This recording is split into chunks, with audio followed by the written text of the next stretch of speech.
우리가 살아가는 이 생활 속의 환경은요, 우리의 신앙생활에도 영향을 끼칩니다. 우리가 이걸 깨닫고 그리고 그 환경을 뛰어넘어야지만이 우리는 정말 거듭난 삶을 살 수가 있는 거예요. 그렇지 못하고 이 환경이 지배당해서 살면 사람들은 결국에는 정해진 운명대로 살 수밖에 없는 겁니다. 제가 전도사 시절에 어디를 가야 될지 몰라가지고 이렇게 사역지가 없어서 잠깐 집에 있었던 적이 있었어요. 그래서 처음에는 제 힘을 가지고 나는 저쪽으로 가고 싶어 해가지고 이제 이것저것 면접을 보고 이제 들어가려고 했는데 이상하게 하나님께서 막으신다는 그런 생각이 들었어요. 그래서 그때부터 모든 걸 다 끝내고 그리고 하나님 앞에 무릎 꿇고 기도하기 시작을 했습니다. 물론 뭐 그전에도 기도했죠. 그런데 아예 다 하던 일들을 내려놓고 그럴 적에는 기도부터 해야겠다. 내가 먼저 뭔가를 판단하기 전에 기도해야겠다. 그리고 기도를 했을 적에 하나님께서 다음 제가 가야 될 그 사역지에 대해서 알려주셨습니다. 그러면 알려주셨으면 그냥 잠자코 기다리고 있으면 되는 거예요. 그래서 하루가 지났을 적에 누군가에게 연락이 오게 되었고 그리고 거기를 갔는데 정말 하나님 보여주신 바로 그 장소였던 거예요. 이 마을은 어떠냐면 시골 중에서 읍내 같은 곳이에요. 그래서 이 길이 하나가 있는데 이 길 하나에 좌우에 모든 게 다 있습니다. 농협도 있고 슈퍼마켓도 있고 학교도 있고 유치원도 있고 중국집도 있고 다 있습니다. 제가 묵었던 그 교회에서 마련해준 그 사택, 창고를 개조한 이 사택이었는데 그거는 마을의 끝자락, 이 반대편에 있었고 그리고 교회는 또 그 반대편 저 끝에 있었습니다. 걸어서 한 5분 거리, 그 길 하나에 다 있는 거예요. 그런데 집에서 나와가지고 이제 교회를 향해서 이제 걸어가면 길거리에서 교인들을 계속 만납니다. 그 교회는 한 200명 정도 되는 그런 교회였는데 다 그 마을 사람들 전부 다가 거의 다가 다 교인들이었어요. 그러면 조금 걸어다가 나가면 만나면 안녕하세요 하고 만나면 안녕하세요 하고 저도 이게 처음엔 헷갈리는 거예요. 어디까지가 우리 성도들인지 어디까지가 그냥 마을 사람들인지 모르니까 대부분은 또 저희 성도들인 거예요. 알고 보니. 그러니까 일단은 그냥 인사부터 하고 그러고 지나갔습니다. 그리고 어느 날 저희 아내가 그 옥상이 있거든요. 그 옥상에서 이제 빨래를 이렇게 넣는데 누군가가 어디선가요? 안녕하세요 그러는 거예요. 아니 다 이게 허벌판이고 그냥 하늘밖에 안 보이는데 안녕하세요 그러길래 옆에 두리번 거리니까 거기 딱 하나 빌라가 있었거든요. 한 3, 4층짜리 그 빌라가 있었는데 그 베란다 쪽에서 막 손을 이렇게 흔들고 있는 거예요. 저 여기 있다고. 그러니까 다 누군가가 지켜보고 있는 거예요. 예를 들어 어떠냐면 택배를 시키잖아요. 그러면 택배를 시키면 우체부 아저씨가 교회 권사님이셔요. 그러니까 이걸 뭘 시키는지 뭘 하는지 이거를 다 아는 거예요. 그리고 심지어는요 어느 날 그러는 거예요. 전도사님 저희 전도사님 몇 시에 불 꺼지는지 저희들 다 알고 있죠. 이렇게 얘기를 하는 거예요. 그러니까 이게 적응 기간이 필요하더라고요. 지금까지 도시에 살다가 적응 기간이 그러니까 항상 누군가가 보고 있다.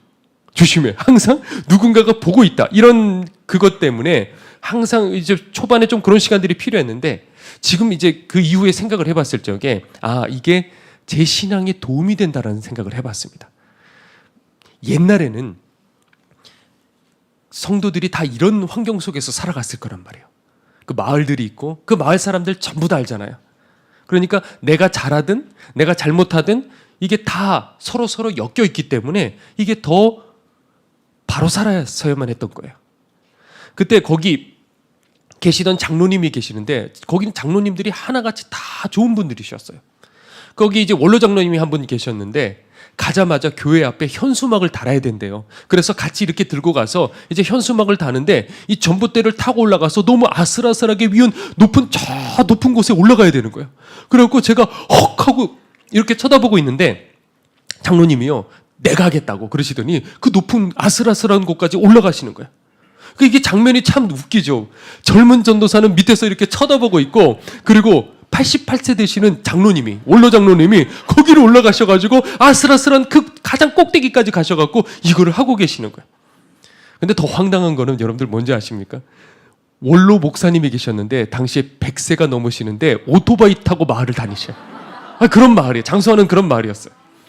한 번은 그 원로 장로님이 얘기를 해주시는데 이제 시골에 가보면 이 띄엄띄엄 이제 몇 가구씩 이렇게 마을들로 마을이라고 표현해야 될지 모르겠지만 그렇게 돼 있지 부라그레이 형성을 하고 있잖아요.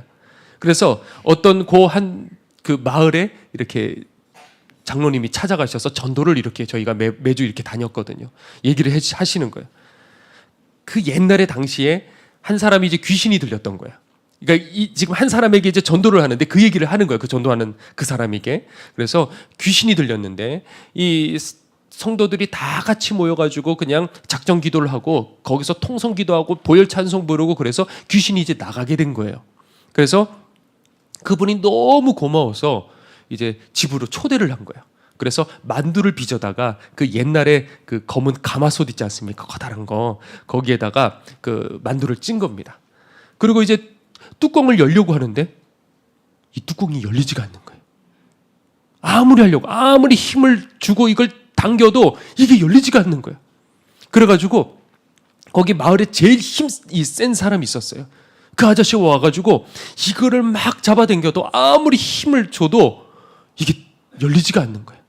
그래서 그 장로님이 머릿속에 떠올리고 그 검은 가마솥 위에다가 하나님 앞에 기도한 거예요. 예수님 십자가 보혈로 주님 함께 해달라고 이렇게 다 기도를 하고 그리고 이거를 힘껏 잡아당기는데 너무 쉽게 열려버려갖고 이게 뚜껑이 날아가 버린 거예요.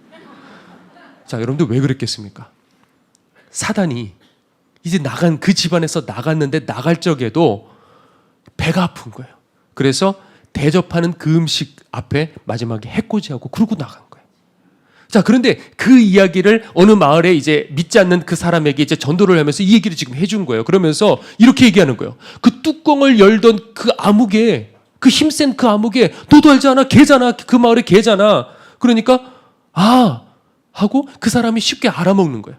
그러니까 거기에 있는 등장인물들이 누구고 누구 마을에 누구 아들이고 뭐 이렇게 다 되는 거예요. 그러니까 아는 사람들이 다 등장인물이니까 이게 쉽게 전도가 됐던 거죠. 자, 그만큼 그곳은 서로 이렇게 너무나도 잘 알던 그런 관계 속에서 그렇게 살아왔던 거예요. 자, 그런데 반대로 도시 생활은 어떠냐? 아파트 살면서 옆집에 누가 사는지 모를 수도 있죠. 그렇죠? 그렇죠? 내가 그렇기 때문에 뭔가를 좀 잘못하더라도 내가 헛말을 하더라도 이게 익명성이 보장이 됩니다. 그러니까 이게 우리들의 신앙생활에도 영향이 끼쳐지게 되는 거예요. 교회 생활과 이 우리가 일상생활이 이게 연결이 되지를 않습니다. 왜냐하면 만나는 사람마다 다른 사람들이거든요. 그 마을에 똑같은 사람, 그 사람들이 다 교인들이고 이게 아니고 내가 만나는 사람들이 다 다른 사람들이에요. 그러니까 나도 모르는 사이에 이 행동가짐이 자유롭게 됩니다. 편하게 됩니다. 그러면 어떻게 되느냐? 죄에 대해서도 편하게 되고 자유롭게 됩니다. 자, 그러다 보니까 나도 모르는 사이에 하나님 없이 그렇게 쉽게 살아가게 됩니다. 그러니까 도시에 사는 우리들은 점점 더 이중적인 모습으로 살아가기 쉽게 된다는 것이죠. 그러니까 사람들이 얘기를 합니다. 목사님, 저 왜 자꾸 이렇게 죄에 대해서 넘어지는지. 오늘 이 시간에 결단을 하고 다음 주에 또 돌아왔을 적에 또 이렇게 자꾸 넘어집니다. 그 원인 중에 하나가 뭐냐면 이 환경적인 영향이 우리들에게 큰 영향을 끼친다는 것이죠. 예전에 한 성도에게 그런 얘기를 들었어요. 자기 그 이분 남편이 예전에는 교회를 다녔는데 이제는 실족해서 교회를 안 다닌대요. 이유가 있었는데 뭐냐면 예전에 그 살던 그 아파트에 담임 목사님이 함께 그 아파트 단지에 살았대요.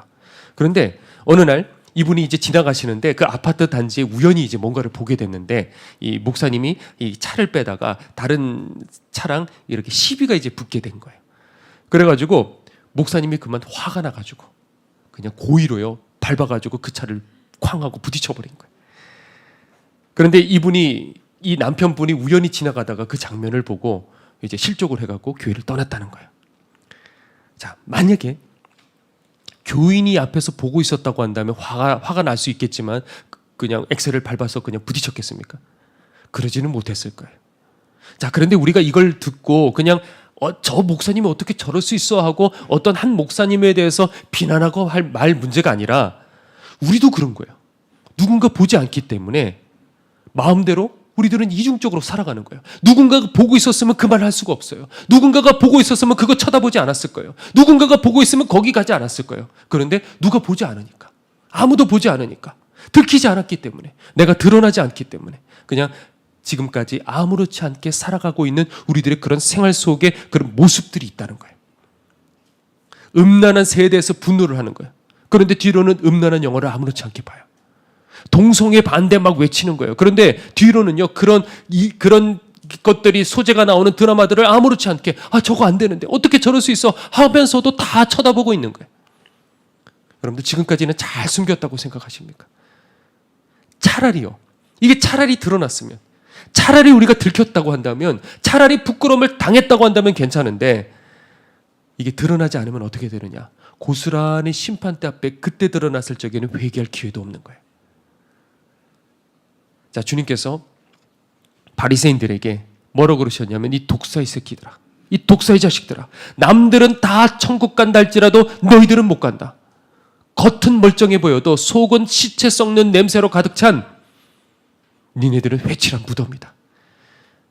자, 바리새인들은 사람들 앞에서는 그럴싸하게 보였어요. 자, 그런데 오늘 말씀에 은밀히 보시는 하나님 앞에서는 전혀 관심이 없었어요. 자, 그런 자들에게 주님께서는 가짜다 그러셨어요. 가짜다. 자, 바리새인들이 예배 빠지는 거 상상할 수 있어요? 오늘 조금 내가 피곤하니까, 내가 오늘 좀 바쁘니까 예배 빠진다? 상상할 수도 없는 일이에요. 일주일에 월요일과 목요일은 항상 금식 기도했어요. 11조, 전도, 선교, 설교, 성경 연구, 바리새인보다 우리 가운데 더 나은 사람 있을까요? 완전히 거기에 꽂혀서 했어요. 자, 그러면 바리새인들이 음란했겠습니까? 바리새인들이 막 허영에 사로잡혔을까요? 자, 그런데 이 모든 것들을 순종하고 있었음에도 불구하고 주님께서 너 가짜다. 왜 가짜냐? 다른 게 가짜가 아니에요. 딱 하나. 은밀히 보시는 하나님 앞에서 살지 않았기 때문에 그런 거예요. 자, 그러면 우리는 질문을 해볼 수 있겠죠. 난 진짜인가 가짜인가? 은밀하게 내가 혼자 있을 적에 내 모습은 어떨까? 여러분들, 그게 진짜 여러분들의 모습이에요. 이곳에 있을 적에 사람들이 보는 앞에 갖춰진 그 모습이 아니고 은밀히 나 혼자 있을 적에 나는 어떤 사람일까?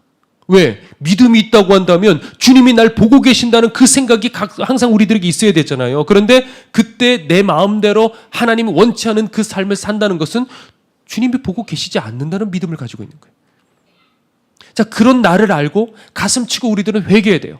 그리고 회개할 것만 아니라 하나님 앞에 사는 훈련을 하셔야 돼요. 뭘 하셔야 된다고요? 훈련을 해야 되는 거예요. 여러분들, 이거 없으면 다 가짜인 거예요.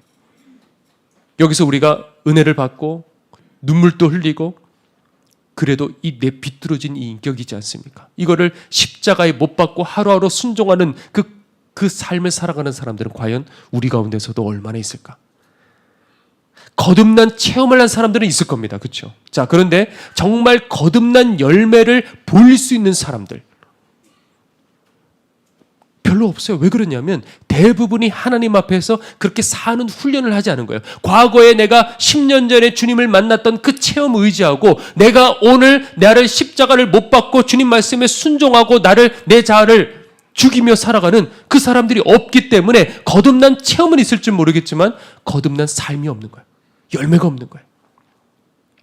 주님께서는 오늘 이 산상수훈 말씀인데 무려 3번이나 오늘 이 본문 말씀을 하셨어요.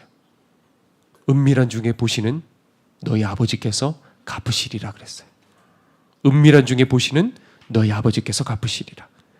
자, 다른 거는 3번이나 반복한 게 없어요. 산상수훈 전체를 보십시오. 3번 반복한 게 하나도 없습니다.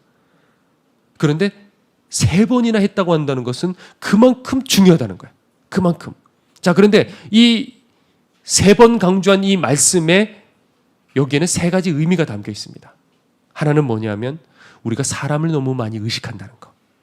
또 다른 하나는 뭐냐면 아무도 보지 않더라도 하나님께서는 우리의 은밀한 모든 행위들을 다 보고 계신다는 거. 그리고 3번째 뭐냐? 그 은밀한 행위에 대해서 하나님께서는 분명하게 갚으신다는 겁니다. 그것이 죄라 할지라도 악한 행동이라 할지라도 반대로 하나님 앞에 선한, 우리는 그걸 응용할 수 있어야 되는 거예요.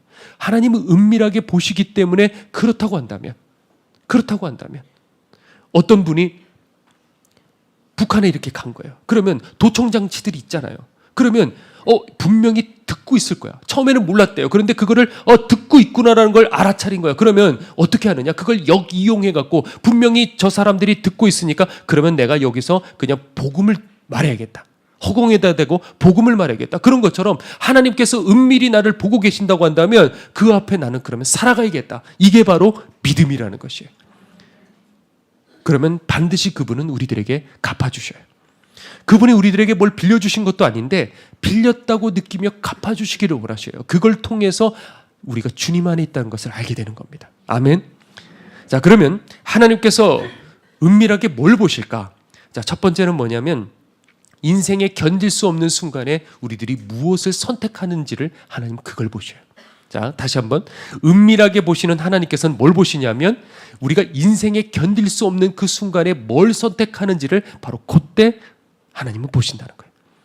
평상시 우리가 아무렇지 않을 때 그때는 선택하는데 무리가 없습니다. 항상 하나님 선택할 수 있습니다. 자, 그런데 인생의 어떤 고난, 견딜 수 없는 그런 일들, 내적인 갈등, 하나님 도대체 내게 왜 이런 일들까지 허락하십니까? 라고 내 속에서 이 물음이 튀어나올 정도로 아니 이게 정말 다 하나님 때문이 아닐까? 내 속에 이 원망이라는 것이 이렇게 올라올 것 같은 그 순간 바로 그때 너 무엇을 선택하느냐? 너 어디로 가느냐? 너 무엇을 말하느냐? 은밀히 보시는 하나님은 바로 그 지점에 서 계셔서 우리들을 조용히 쳐다보고 계시는 거예요. 자, 성경에 보면 다윗을 한번 생각해 보죠. 자, 사울 왕이 다윗을 죽이려고 3천이라는 군사를 가지고 이게 무슨 도심지도 아니고 광야에 별로 아무것도 없고 굴들만 좀 있어요. 거기를 샅샅이 이제 뒤지기 시작을 합니다. 자, 그러다가 이 사울이 꾸르륵 소리가 나가지고 용변을 보러 그리고 이제 굴 하나에 혼자 들어갔어요. 그런데 하필 그 굴이 누가 있던 굴이에요? 다윗과 그 무리가 있던 그 굴이었단 말이에요. 그러니까 부하가 뒤에서 말하는 거예요. 다윗이요, 지금이 절호의 기회입니다. 지난번에 하나님께서 당신에게 말씀하신 대로 내가 너의 원수를 이기게 할 것이니까 너의 생각대로 선한 대로 행하라. 그렇게 하나님께서 말씀해 주시지 않았습니까? 지금이 바로 그때입니다. 이렇게 말했어요. 자, 여러분들 이럴 적에 잘 분별하셔야 되는 거예요. 하나님 말씀 같지만 지금이 그때가 아닌 거예요. 그러니까 다윗이 마음이 흔들렸어요. 그동안에 얼마나 이게 서럽겠습니까? 만약에 여러분이 다윗이라면 어떻게 하시겠습니까? 여러분이 다윗이라면 내가 오늘 사울을 죽이지 않으면, 둘도 없는 이 절호의 기회에 사울을 죽이지 않으면 내가 내일 저 사울의 손에 죽을 수 있어요. 그리고 그뿐이냐, 내가 오늘 저 사울을 죽이면 내가 뭐가 되는 거예요? 왕이 되는 거예요. 다 가질 수 있어요. 그리고 반대로 내가 지금 저 사울을 죽이지 않으면 나만 죽는 게 아니고 지금 내 사랑하는 가족들, 자녀들, 따르는 부하들까지 전부 다 개죽음 당하는 거예요. 한번 상상해 보십시오. 3,000명이 포위를 했어요. 얼마나 초조하겠습니까? 얼마나 두렵겠습니까? 이게 정상적인 사고가 되겠습니까? 자, 그래서 살금살금 다가가서 칼로 훅 찌르려다가 갑자기 멈칫하더니 어떻게 했어요? 뒤에서 가만히 옷자락 끝만 살짝 베어다가 그러고 살금 돌아온 거예요. 그리고 성경에 뭐라고 되어 있냐면 그 옷자락 자른 것만으로도 마음에 찔려있다. 그 양심에 찔려있다 그랬어요. 자, 이 대목이 저는 정말 충격적인 게 뭐냐면 이 상황 속에서 마음이 찔릴 그게 있을까? 마음에 찔렸대요. 그게 그 상황에. 그러니까 도대체 다윗은 평상시에 어떻게 살아갔는지, 자기를 어떻게 치며 훈련시키며 살아갔는지 그 대목에서 알 수가 있는 거예요. 자, 빈손으로 이제 돌아왔을 적에 이 부하들이 얼마나 땅을 치겠습니까? 다윗이요, 왜 그랬습니까? 양심에 찔려가지고, 내 마음에 찔려가지고, 아이고 얼마나 그랬겠습니까? 앞에다 대고 말은 못했겠죠. 쪼잔하게 저거 갖고 마음에 찔려 한다고 막 뒤에서 투덜투덜 얼마나 그랬겠습니까? 하나님 기름 부은 이 사람을 내 손으로 심판하는 것은 하나님 뜻이 아니야. 그 생각 하나야. 그 절호의 기회가 그래서 지나가 버렸습니다. 자, 그런데 그것을 하나님께서, 은밀히 보시는 하나님께서 바로 그 장면을 보신 거예요. 옷자락 뺀 것으로 마음에 찔려하는 바로 그 마음. 이거는 평상시에 그렇게 살아갔을 적에 그때 결정적인 상황 속에서 그 행동이 나오는 거지, 그냥 평상시에 자기 마음대로 살아갔던 사람이 이게 사고가 제대로 돌아가지 않았을 적에 그 행동이 나올 수가 없는 거예요. 그러니까 내 인생의 가장 절망적인 그 순간, 버려졌다고 생각하는 그 순간, 바로 그때 우리들의 진가가 나오는 거예요. 내가 어떤 사람일까? 하나님께서 내가 어떤 사람인지 내 진가를 체크해 볼 수 있는 그 지점이에요. 그러니까 진짜와 가짜는 열악한 환경 속에서 드러나게 돼 있습니다. 자, 요셉이 내던져졌을 적에 그는 거룩을 지켰어요. 그걸 보시고 총리로 세워도 저 이방 땅에서 하나님 앞에 거룩을 지키겠다. 하나님은 그렇게 확신을 하셨어요. 다윗이 내던져졌을 적에 이 기름 부은 윗사람과의 질서를 지켰습니다. 그걸 보고 앞으로 내가 저를 세우더라도 내 위로, 하나님 위로 올라서지 않겠다는 것을 하나님은 신뢰를 하신 거예요. 바로 그런 거예요, 여러분들. 저도 인생길이 막힌 적이 있었어요. 그 전도사 시절에 누구 한 사람을 인해서 제 인생길이 이제 틀어져 버렸어요. 가던 길이 막 그냥 속상한 일들을 당하고 뭐 괴로운 일들을 당하고 이런 게 아니고 아예 그냥 인생길이 막혀버린 거예요. 온갖 누명들을 다 뒤집어 쓴 겁니다. 이게 말하는 건 쉽지만은 그 상황에서 이게 내가 바로 판단하기란, 하나님 뭐가 우리 주님 기뻐하시는 거지, 이게 판단하는 게 참 쉽지가 않습니다. 지금은 그래 하나님 은밀하게 보셔. 그런데 그 생각이 떠올라야 되는데, 그런데 자꾸 어떤 생각들이 떠오르냐면 이대로 내가 해결되지 않은 채로 묻히는 거 아니야? 이대로 내가 내 인생 꺾여버리는 거 아니야? 자꾸 그런 생각들이 들어가는 거예요. 자, 그런데 지나가고 봤을 적에 하나님이 다 지켜보고 계셨던 게 맞았어요. 다 지켜보고 계셨어요. 자, 그러면 이런 뜻도 되는 거죠. 이때 너는 무엇을 선택하느냐? 가만히 보고 계시는 거예요. 그동안에 훈련시키셔 놓고 요 결정적인 순간들을 하나님 마련해 놓으시고, 그리고 또 못하느냐? 그런데 그때 형 같은 목사님이 한 분 있었어요. 곁에서 이 모든 상황들을 다 봤어요. 그러니까 다른 사람들은 그랬어요. 제가 당한 걸 보고 어떻게 그럴 수 있어? 어떻게 저 나쁜 사람들 그럴 수가 있어? 같이 속상해했어요. 그런데 이 목사님이 이렇게 얘기하는 거예요. 너 참아야 돼. 너 참아야 돼. 그 사람들 요구하면 그 부당한 요구 나도 다 알아. 근데 다 받아줘. 다 해줘. 원하는 대로 다 해줘. 하나님 보고 계셔.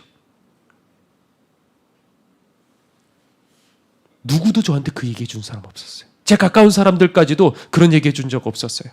근데 그 순간에 제가 무슨 생각이 들었냐면, 이 목사님을 통해 하나님이 지금 나한테 얘기하고 계시는 거구나.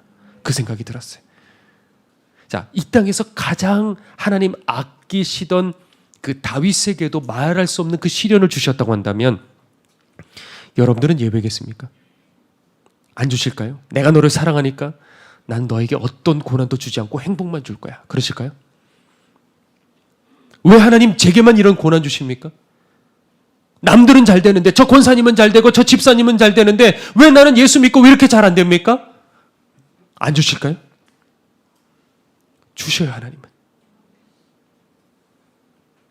왜 가장 사랑하는 다윗에게 이 시험을 주셨다고 한다면, 자, 그러니까 이게 내 관점과 하나님의 관점이 다른 거예요. 하나님은 영원의 관점에서 최고의 것을 다윗에게 주시기를 원하셨어요. 그런데 그 최고의 것은 우리들에게는 쓴 약과 같은 거예요. 자, 그러면 그게 맞다고 한다면 지금 내 앞에 일어나는 이 일들, 시련, 아픔, 그것보다 그 순간에 나는 하나님 앞에서 무엇을 선택하는가?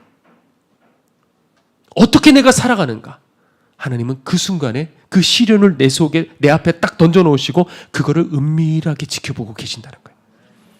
자, 두 번째입니다. 그러면 하나님 또 무엇을 내 삶 속에서 은밀하게 지켜보실까? 자, 예수님께서 예루살렘으로 들어가셨어요. 그리고 들어가시자마자 어디로 가셨을까요? 어디? 모르겠는데요. 네. 어디라고요? 성전. 네, 어디? 성전. 와, 여러분들 똑똑하십니다. 자, 성전으로 가셨어요. 자, 그리고 낮이면 매일같이 어디로 가셨냐면 어디? 성전. 맞아, 성전으로 가셨어요. 그러니까 예수님의 관심은 어디 있었던 거예요? 성전. 그러니까 지금도 마찬가지예요. 하나님의 관심은 어디 있어요? 성전된 누구? 내 마음. 우리들. 그런데 어느 날 성전 이 연보고 옆에 딱 이렇게 서 계시잖아요. 그러니까 한 부자가 와가지고 그때는 지폐가 없어요. 동전이니까 이만큼 자루에 가져다가 쫘르르 부으니까 어떻게 됩니까? 소리가 그냥 동전 떨어지는 소리가 나니까 지나가는 사람들이 다 쳐다보는 거예요. 우와, 저 사람은 믿음 좋은 사람이다. 그런데 그 다음 바로 그 뒤에 누가 옵니까? 한 과부가 와서 얼만큼?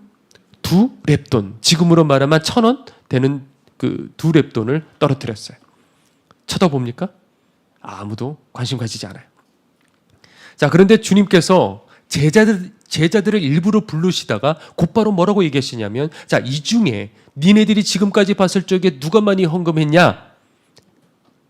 그러면서 주님 말씀하시죠. 이 가난한 과부다. 우리는 이게 이해가 안 되는 거예요. 아무리 이런 말씀 들어도 머리로는 이해가 되더라도 자꾸 우리 마음속에는 뭐가 보여요? 숫자가 보이는 거예요, 자꾸. 그런데 주님께서는 숫자보다 뭘 보신다고요? 마음 중심. 이 중심을 보시는 거예요. 그러니까 여러분들 조금 있다가 예물 드리는 그 시간에도요. 많이 뭐 드리고 그런 거 상관없어요. 중심을 그 시간에 마음을 드리면 되는 거예요. 단돈 1,000원이라 할지라도 미리 준비해서 주님 사랑하는 마음으로 드리면 그러면 되는 거예요. 자, 하나님께서 중심을 보신다 그랬는데 그러면 도대체 그 중심이란 건 뭘 말하는 걸까? 그 중심은 도대체 뭘까? 그거는 이렇게 말씀하셨어요. 그 과부가 구찬 중에 자기의 뭘 드렸다고요? 전부를 드린 건데 그거는 희생이 들어간 거예요. 숫자로 봤을 적에는 1,000원밖에 되지 않지만 전부를 드렸다는 건 뭐예요? 자기 희생이 들어갔다는 거예요. 그러니까 그 중심은 뭐냐면 자기 희생인 거예요. 자, 이게 바로 하나님께서 우리들 삶에 은밀하게 보시는 거예요. 희생할 때야 비로소 내 중심이 들어가게 돼 있어요. 그럴 적에 저는 이걸 응용하는 거예요. 만약에 죄송해요. 저는 성도님이 미워. 뭐라고요? 미워요. 예를 들어 시험 들지 마십시오. 그러면 어떻게 하느냐? 이분을 내 마음을 이분에게 드리려면 어떻게 하는 거야? 희생하면 되는 거예요. 이렇게 응용하면 돼. 그러면 내 마음이 어디로 가요? 이분에게 가게 돼 있는 거예요. 보통 사람들은 남는 걸 드려요. 나를 위해서 내 자식을 위해서는 좋은 걸 쓰고 남는 걸 하나님 앞에 드려요. 드리더라도 불편하지 않게 드려요. 그렇다고 이게 무슨 정죄당하거나 잘못되거나 그런 거 전혀 없어요. 그런데 제가 여러분들에게 중요한 영적 원리, 저는 이걸 가지고 과부의 2렙돈의 원리라고 그렇게 이름을 지었어요. 과부의 2렙돈의 원리. 그래서 제가 이런 말씀들을 참 좋아합니다. 저에게 이게 설교도 마찬가지고 저에게 다 적용한 것들을 지금 여러분들과 나누는 거예요. 과부의 2렙돈의 원리다. 그래서 어떻게 해서든지 이것들을 제 삶 속에서 살아가려고 그렇게 노력을 합니다. 제가 어렸을 적부터 저희 교회에 이제 부흥회가 참 많았기 때문에 간증들을 정말 많이 들었어요. 아마 여러분들도 많이 들으셨을 거예요. 그러면 처음에는 아무 생각 없이 간증을 듣고 와, 나도 저렇게 되고 싶어. 와, 나도 저렇게 하나님과 함께 하고 싶어. 그렇게 듣다 보니까 이게 공통점을 발견했어요. 그게 뭐냐면 그 사람들이 어느 시점에서 하나님 함께 하셨고 어느 시점에서 들었으셨고 그 지점이 있었는데 그거는 그 누구도 예외가 없어요. 뭐냐면 자기를 희생했을 적에 하나님께서 그를 들어 사용하시면 와, 나도 부자가 될 거야. 그게 아니고 그런 사람이 하나님 기뻐하시는 하나님의 사람이구나. 그 표징을 보여주시기 위해서 그 사람들로 높이 세워주시는 거예요. 그래서 정말 그렇게 살아봤어요. 제 인생 속에서 결정적인 순간에 한번 다 쏟아봤어요. 그러니 하나님께서 바로 그 직후에 함께 하시는 증거들을 보여주시더라고요. 그러니까 아는 사람들은 이렇게 살아가는 거예요. 그 비결을 알거든요. 어떻게 내 삶 속에, 목사님 어떻게 제 삶 속에 저와도 함께 하시는 하나님 체험하고 싶어요. 아는 사람들은 그렇게 알아요. 그렇게 살아가요. 그러니까 하나님을 사랑한다는 거 말로 하는 거 쉬워요. 자, 그런데 진심은요 드러나게 돼 있는 거예요. 그 케냐의 마사비스에 사역하시는 정태균 선교사님이 계셔요. 케냐를 가기 전에 꿈을 꿨대요. 이 딸과 광야에서 이 믿음의 경주를 막 달리다가 그만 붙잡혔대요. 옆구리에 총을 든 사람이 이게 죽이려다가 총알이 아까워서 밧줄로 목을 이렇게 매달아 갖고 그렇게 죽이는 거예요. 근데 그게 꿈인데 정말 살고 싶은 마음이 너무 간절하더래요. 그래가지고 어떻게 해서든지 이걸 힘으로 열어가지고 밧줄을 결국에는 풀고 그리고 도망을 쳤대요. 근데 도망을 치다가 결국에는 그 꿈에 어떻게 돼요? 잡히잖아요. 그렇죠? 잡혀가지고 결국에는 이 심장에다가 총을 들이대고 그 자리에서 사정없이 빵 하고 쏘고 그리고 죽는 그 순간에 탁 하고 깼대요. 그게 너무 생생하더래요. 너무 무서웠대요.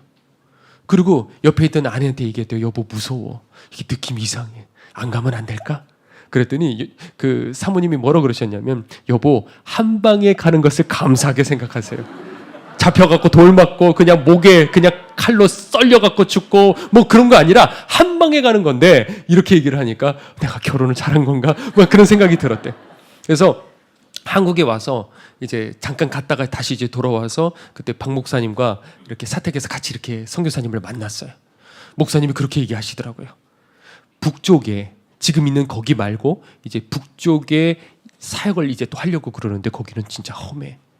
거기 올라갈 사람이 필요한데 넌 어떻겠니? 그러시더라고요. 그래서 이 선교사님이 제가 갈게요, 목사님. 아래쪽은 좀 나아요, 그래도 그 수도 부근은. 근데 그 위험한 지역이거든요. 제가 갈게요. 그러니까 이미 꿈을 통해서 뭔가 예약된 것 같은 그런 생각이 들었대요. 거기는 두 부족이 싸워요. 죽도록 싸워요. 잔인하게 죽여요. 그러면서 선교사님이 얘기했어요. 목사님, 이 땅에서의 삶은 짧아요. 저도 저 위에 빨리 올라가고 싶어요. 근데 그때 그 어린 딸이 이렇게 옆에서 놀고 있었거든요. 놀란 눈으로 쳐다본 거예요. 순간 눈이 마주쳤어요. 박 목사님이 놀라셔가지고요. 아, 이거 다 꿈이야. 그 꿈에 신경 쓰면 안 돼. 하고 그거를 무마시키셨어요. 근데 이 딸이 놀랐잖아요. 그러고 난 다음에 집에 가서 물었어요. 아빠 북쪽 가? 아빠 위험해? 위험해. 그러면 아빠 죽을 수도 있어? 사람은 다 죽어. 아마 엄마 아빠가 먼저 죽겠지. 그리고 너도 나중에 죽을 거야. 사람은 다 죽어. 그렇지만 아빠는 젊었을 적에 하나님 일 열심히 하고 그리고 하나님이 사랑하는 마음으로 복음의 씨앗이 된다고 한다면 그거 얼마나 감사하겠어 하고 딸에게 얘기했대요. 이 딸이 감정이 격해지더래요. 그러더니 소리를 치더래요. 아빠 가면 안 돼. 아빠 가면 안 돼 하고 소리를 쳤대. 다시 다독여주면서 얘기했대요. 아니야, 선교사는 그렇게 가는 거야. 우리 딸도 꼭 선교사가 됐으면 좋겠어. 그리고 같이 울면서 그렇게 가게 됐대요. 그래서 온 가족이 함께 거기서 이제 살게 됐어요. 어느 날 딸이 아빠한테 그렇게 얘기했대요. 아빠, 나도 현지인들이 다니는 그 학교를 가고 싶어. 그래? 괜찮겠어? 괜찮아. 나 그렇게 갈래. 그래서 그 현지인들이 다니는 그 학교에서 같이 그렇게 지냈대요. 그래서 매일같이 아침 6시에 그 현지인들의 그 아이들과 같이 아침 6시에 나가서 학교를 가서 오후 5시에 그렇게 돌아왔대요. 그때 당시 한 초등학교 3학년 정도 됐던 것 같아요. 거기서 그 무슬림 아이들에게 복음도 전하고 창세기 이야기도 하고 예수님 얘기도 하고 막 앞에서 설교하듯이요. 그렇게 그 아이들 그렇게 놀잖아요. 그래서 복음을 그렇게 전했어요.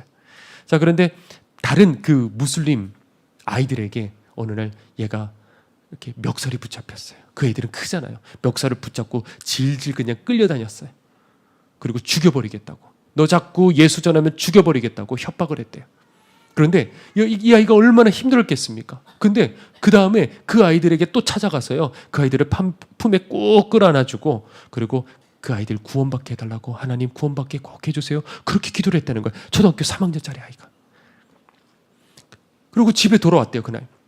이 아이가 얼마나 힘들겠습니까? 얼마나 무섭겠습니까? 근데 아빠한테 그 무서운 와중에 이렇게 얘기를 했대요. 아빠, 혹시 내가 죽더라도 엄마 아빠는 흔들리지 말고 끝까지 좁은 길로 가야 돼. 그 아빠가 그 어떤 심정이겠습니까? 이 조그만 애가 그렇게 얘기를 하니까 그 자리에서 한참을 울었대요. 아빠의 희생을 딸이 배운 거예요. 아직 3학년밖에 안 되는데. 그래, 하나님께서 이 애를 얼마나 기뻐하시겠습니까? 그 얘기를 듣고 하나님께서 이 아이의 그런 희생을 보시고 이 케냐 땅에 일하시겠구나. 그 지역이 일하시겠구나. 왜? 이 일은 누가 하는 겁니까? 목사가 하는 겁니까? 선교사가 하는 겁니까? 전도자가 하는 겁니까? 우리들이 하는 겁니까? 아니요. 우리는 열심히 해야 됩니다. 그러나 하나님이 하시는 거예요. 다윗 한 사람이 하나님 마음에 하나님께서 이스라엘을 여기셨듯이 선교도요, 여러분들의 가정도요, 여러분들의 인생도요, 하나님 마음에 합할 때 누가 세워주시는 거예요? 하나님이 세워주시는 거예요. 은밀히 보시는 하나님. 우리는 그 하나님 앞에서 살아가야 되는 거예요. 이게 비결인 거예요, 여러분들. 자, 세 번째입니다. 그러면 하나님 또 은밀하게 뭘 보실까? 그거는 뭐냐면 남들 보지 않는 작은 일들, 지극히 작은 일들을 거기에 나를 쏟고 세월이 지나도 항상 그 자리에 있는 것, 이거예요. 그래서 오늘 본문 앞에 주님께서 구제에 대해서 말씀을 하시는데 마태복음 6장 3절 4절에 이렇게 되어 있습니다. 너는 구제할 때 오른손이 하는 것을 왼손이 모르게 하여, 잘하는 말씀이죠. 내 구제함을 어떻게 하라고요? 은밀하게 하라. 은밀한 중에 보시는 너의 아버지께서 갚으시리라 그러셨습니다. 쪽방촌에 얼마 전에 한 분이 몸이 좋지 않았어요. 그래서 급하게 얼른 다른 지역에 있는 병원으로 이제 저희 성도들이 이제 운전을 하고 해가지고 모시고 그러고 갔어요. 그리고 이제 병원 갔다가 이제 돌아오면서 이런저런 대화들을 이제 나누게 되었는데 이분이 이가 성하지를 않았던 거예요. 치료받을 방법이 없었잖아요. 그러니까 이 치통으로 고생하고 뭐 이가 제대로 있는 게 없으니까 그렇게 고생을 하는 거를 저희 성도들이 그 차에서 다 조용히 들었던 거예요. 그리고 난 다음에 어느 날 저에게 찾아왔어요. 목사님, 이거요. 이거 뭡니까? 그때 그분. 그 노숙자 그분이요. 이가 아파서 제 마음에 너무나도 힘들었어요. 그래서 이 치과 치료하는데 그렇게 좀 써주세요 하고 저에게 이렇게 주시는 거예요. 근데 이분도 가난한 분이에요. 이분도 어려운 분이에요. 근데 그것을 가지고 온 거예요. 그리고 또 가만히 있다가 보니까 또 다른 성도님이 또 오신 거예요. 목사님 이거요. 그러니까 그 찬스들을 놓치지 않고 가만히 가지고 있다가 그 순간에 딱 들려오는 순간에 그거를 아무도 모르게 그 일들을 해버리는 거예요. 우리 주님 그것을 보시고 얼마나 고맙다 여기실까? 잠언서 이런 말씀이 있죠. 가난한 자를 불쌍히 여기는 것은 여호와께 꾸어드리는 것이니. 어떻게 하는 거라고요? 여호와께 꾸어드리는 것이래요. 그러면 그의 선행을 그에게 갚아주시리라. 주님께서는 빌렸다라고 느끼시는 거예요. 빌리면 여러분들 어떻게 돼요? 자꾸 갚아야겠다는 그 압박감을 느끼잖아요. 그렇죠? 우리가 가난한 사람들을 도왔을 적에 하나님께서는 그 마음을 가지시는 거예요. 은밀히 보시는 하나님은 바로 그런 것들을 기억하시는 거예요. 예전에 로비에 휴지통이 있었는데 그 뚜껑에 보니까 커피가 이렇게 묻어 있더라고요. 그래갖고 제가 치우려다가 말고 물끄러미 이쪽에서 이렇게 쳐다보고 있었어요. 그런데 사람들이 다 지나가는데 청년 하나가요. 다 지나가는 거 보고 그리고 물티슈를 가지고 거기를 조용히 거기를 닦고 있더라고요. 이런 일들. 하나님께서도 이런 것들을 보시지 않을까? 어떤 큰 일들, 그거는 너도 나도 다 하고 싶어요. 사람들에게 주목받고 뭐 이렇게 높은 그런 것들은 다들 그거 원해요. 그런데 작은 것들, 사람들 거들떠 보지 않는 그 일들에 내가 섬기고 내 인생을 거기에 쏟을 적에 하나님은 그것을 어떻게 고스란히 다 받으시는 거예요. 왜? 사람들이 보지 않으니까. 그러니까 여러분들 가만히 있으셔는 안 돼요. 오늘 이 시간에 그냥 회개하고 그래 나도 그렇게 살겠어요. 그냥 결심하고 끝낼 것이 아니라 이제는 안테나를 딱 열고 그런 일들을 발견했을 적에 어떻게 해요? 순종하는 거예요. 큰 일을 말하는 게 아니에요. 내 생활 속의 작은 일들, 우리 길튼교회 안에서도 뭔가 하나 발견됐을 적에, 여러분들 삶 속에서 그냥 뭔가 하나 발견됐을 적에 그 일들에 얼른 가서 저질러버리고 그 다음에 뭐 해야 되느냐? 자신을 숨겨버리면 되는 거예요. 그리고 세월이 지나도 항상 그 겸손한 자세, 그 자리를 항상 지키며 세월이 지나도 그 자리에 머물러 있으면 되는 거예요. 그리고 이걸 어떻게 되느냐? 자녀들에게 이걸 가르쳐야 돼요. 아멘? 가르쳐야 되는 거예요. 학원에서 공부하는 것보다도 더 귀한 영적 가르침들이 있는 거예요. 그러면 하나님 마음에 딱 들기만 하면 하나님이 분명히 세워주셔요. 그 믿음 있으십니까? 그러면 이걸 먼저 가르쳐야 되는 거예요. 진짜는 진짜답게 살아요. 시간이 지나면 다 드러나고 알게 돼 있어요. 실수로 지옥하는 게 아니라고 그랬잖아요. 넓은 길로 갔기 때문에 넓은 문을 여는 거고 유행으로 천국 가는 게 아니고 그 은혜를 받은 사람은 지금부터 이 땅에서 좁은 길을 갔기 때문에 마지막에 좁은 문을 열게 돼 있는 거예요. 제가 한 가지 얘기하고 오늘 말씀 정리하도록 할게요. 몇 해 전에 그 다락방에서 주방봉사 하시는 한 권사님 장례가 있었어요. 그때 저희 사역자 전 사역자들이 다 가서 그 장례에 함께 참여를 했어요. 이 권사님이 그 옛날에 그 박장원 목사님 사역하시던 그 시절에 그만 간경화 말기로 그렇게 죽어가고 있었어요. 그래서 집에 계시는데 어느 날 박장원 목사님이 신방을 오셔가지고 뭐라 그러시냐면 언제까지 그렇게 드러누워 있냐고, 일어나서 주의 일 해야 될 사람이 그러시더래요. 그래서 그 말씀을 듣고 하나님 앞에 기도했대요. 하나님, 저 이 몸 죽어가고 있지만, 그리고 저는 배운 것도 없고 할 수 있는 것도 없어요. 그렇지만 하나님, 저를 고쳐주시면 평생에 저는 저 주방에 가서 그렇게 일을 하겠습니다. 그렇게 하나님 앞에 기도를 했대요. 그리고 남들이 거들떠 보지도 않는 그 다락방에 제일 힘든, 바깥에서 이게 주차 봉사 힘들어요, 떼약볕에. 그러나 더 힘든 게 주방 일이거든요. 그 허드렛 일들을 한 번도 불평하지 않고 그걸 사명인 줄로 알고 평생에 그 일을 한 거예요. 그래서 어느 날에 다락방이 한 곳에 이렇게 패여 있는 거예요. 그러면 거기에다가 돌이랑 흙이랑 메꾸려고요, 가만히 사람들 없을 적에를 쳐다보고 있는 거예요. 그러다가 사람들 없을 적에 얼른 가가지고 그 일을 하는 거예요. 그러다가 또 누군가가 지나가잖아요. 그러면 저 뒤로 풀숲에 숨어갖고 그걸 또 쳐다보고 있는 거예요. 그렇게 순수한 분이셨어요. 어느 날은 박 목사님에게 찾아와서 나는 이런 죄를 저질렀다고 죄를 막 고백하기 시작하는데, 박 목사님 들으시기에는 이거 뭐 죄 같지 않은 그런 건데 그걸 가지고 무릎 꿇고 막 그 앞에서 막 우시는 거예요. 자, 어떤 사람들이 천국 가는지 알고 보면 사실 정확한 거예요. 당당한 사람들이 가는 것 같은데 그렇지가 않아요. 유명한 사람들이 갈 것 같은데 그렇지가 않은 거예요. 장례식에서 아직도 기억나요. 박 목사님이 이렇게 얘기하셨어요. 지금까지 내가 장례 예배를 수도 없이 진행을 했지만 사실은 속으로 염려되는 그런 성도들도 있었습니다. 그런데 이분은 전혀 걱정이 없어요. 그러시더라고요. 자, 우리도 우리 마지막이 그래야 돼요. 이분을 봤을 적에 누구도 염려하지 않는, 저분은 진짜 천국 백성이야.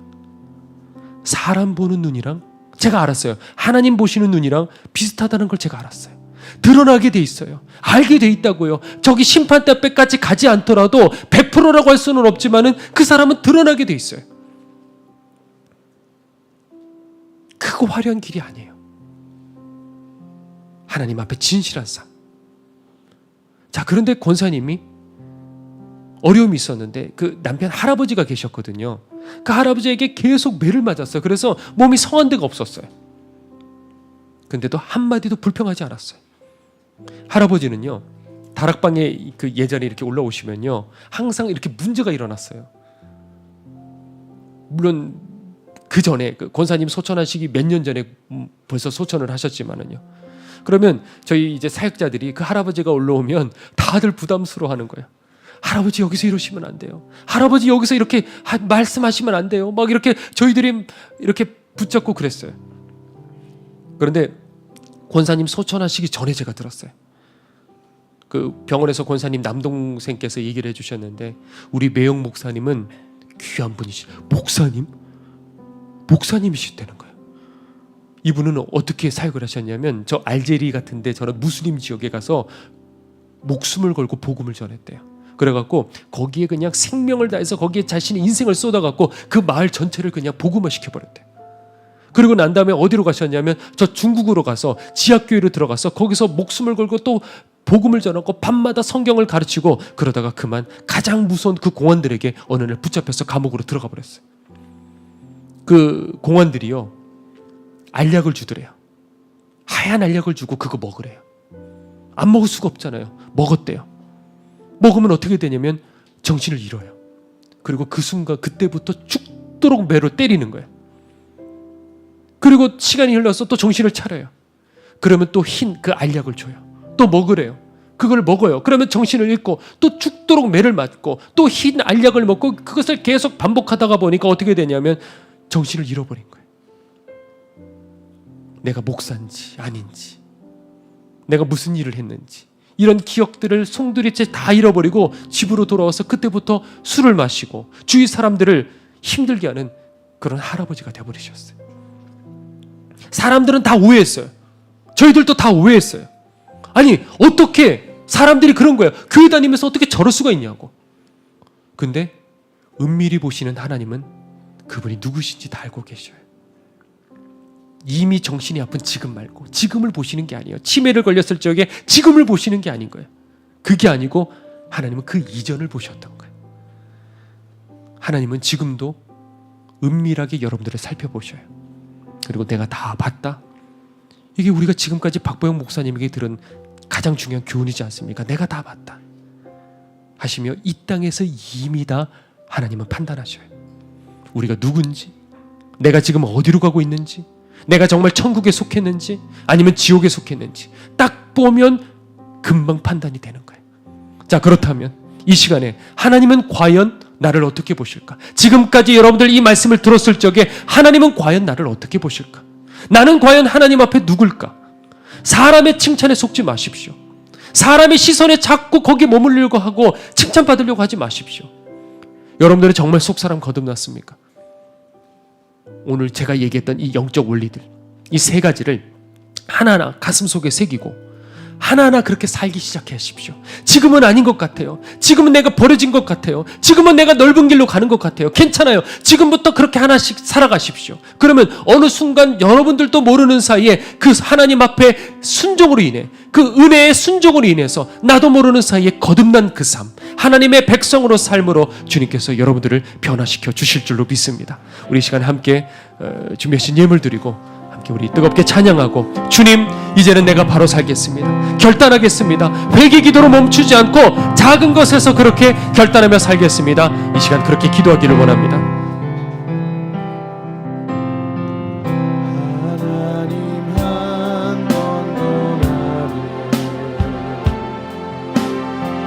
실망시킨 적 없으시고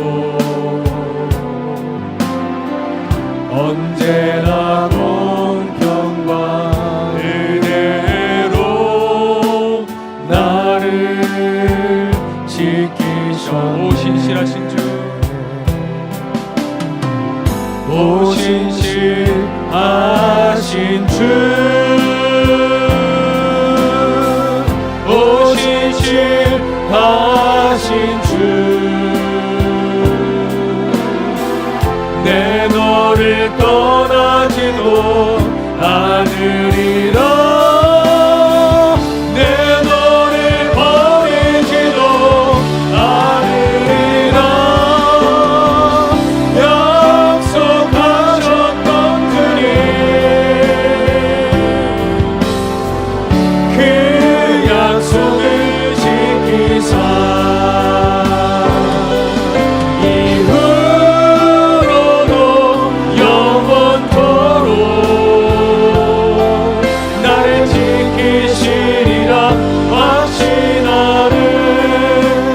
모든 세월들, 지나온 모든 세월들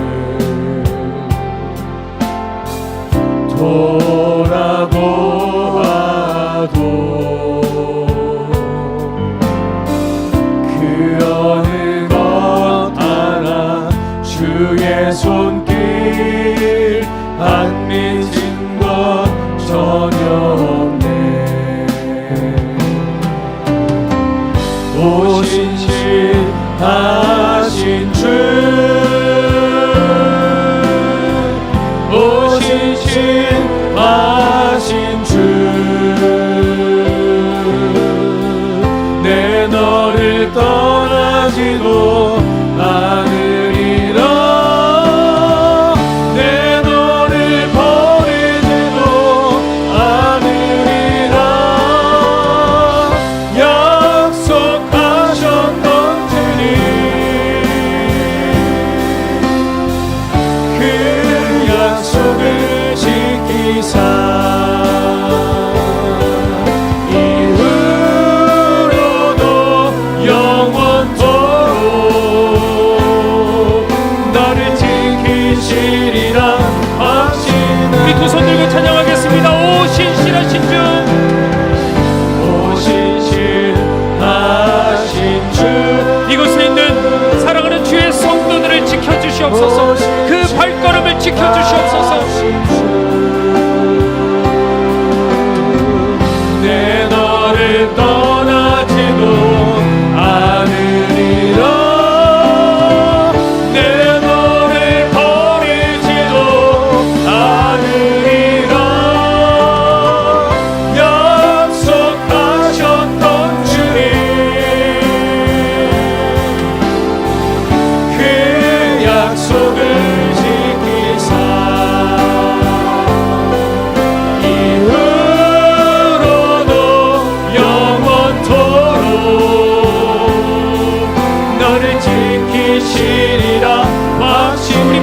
이후로도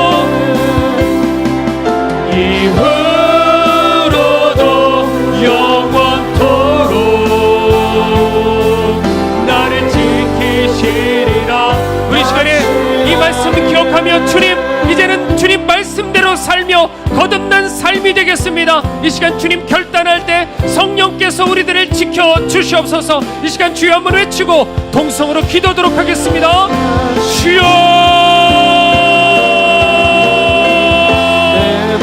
하나님, 우리들을 지금까지 지켜왔음에도 불구하고 우리들이 주님을 외면하고 과거의 기억으로, 그러나 오늘 주님을 외면하고 은밀한 중에 내 뜻대로, 내가 원하는 대로, 내 계획대로 우리들은 그렇게 살아가며 아버지 주님과 상관없는 넓은 길로 왔습니다.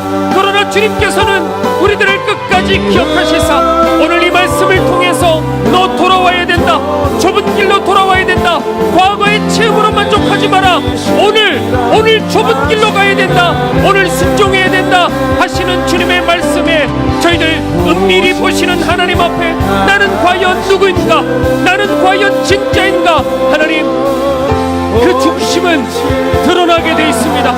하나님 그 중심은 드러날 수밖에 없습니다. 하나님이 하시고 결국 사람이 할 수밖에 없는, 결국 우리들은 드러나게 돼 있습니다. 알게 하소서, 이제는 깨닫게 하소서. 오늘 나눈 이 말씀들이 우리들 삶에 하나하나 결단하여 하나님 세월이 지났을 적에 누구라도 저 사람은 하나님의 사람이구나, 누구라도 저 사람은 천국 백성이구나 말할 수 있는, 칭찬할 수 있는 우리들은 정말 그 삶을 살게 하여 주시옵소서. 기도 열심히 하는 것만으로 되는 것이 아닙니다. 아버지 말씀을 잘 알고 결단한다고 해서 되는 것이 아닙니다. 작은 것에서부터 아버지 오늘 이 시간에 나는 과연 어떤 삶을 살아야 될까, 나는 과연 무엇을 버리고 은밀히 보시는 하나님 앞에 무엇을 결단해야 될 것인가, 이 시간에 아버지 결단할 수 있도록 인도하여 주시옵소서. 어린아이도 결단합니다. 하나님 어린아이도 희생할 줄 알았습니다. 우리들은 하나님 그저 나이만 보내고 세월만 지나가진 않았습니까? 사람들 앞에 칭찬받는 그 모습으로 하나님 만족하고 안심하지 않았습니까? 이 시간 주님 이끌어 주셔서 저희들의 모습을 깨닫게 하소서. 나는 과연 누구인가, 나는 정말 거듭났는가, 거듭난 체험뿐만이 아니라 거듭난 삶으로 살아가고 있는가, 내 끝에 좁은 문이 있는가, 그 문을 열었을 적에 주님께서 계실까. 하나님 이 시간 저희들로 깨닫게 하여 주시옵소서. 성령님 역사하여 주시옵소서. 하나님 많은 이들이 주님 앞에 살고자 간절한 마음을 가지고 있습니다. 많은 이들이 주님을 만나기를 원합니다. 주님을 체험하길 원합니다. 그러나 그것보다 더 중요한 것은 그렇게 주님을 만났음에도 불구하고, 그렇게 주님을 체험했음에도 불구하고 하나님 거듭난 삶으로 나를 치고 훈련시키지 않고 그 입술이, 그 삶이 아무도 보지 않는 그 자리에서 이중적이고 가짜로서 살아가는 사람들이 얼마나 많은지요. 그러나 저희들 오늘 이 말씀을 반드시 기억할 수 있게 하여 주셔서 하나님 작은 것에서 이제부터 회개하고 하나님 기뻐하실 그 삶, 은밀히 보시는 하나님 앞에 믿음을 가지고 순종하는 그 삶, 나를 십자가에 못 박는 그 삶 살 수 있도록 인도하여 주시옵소서.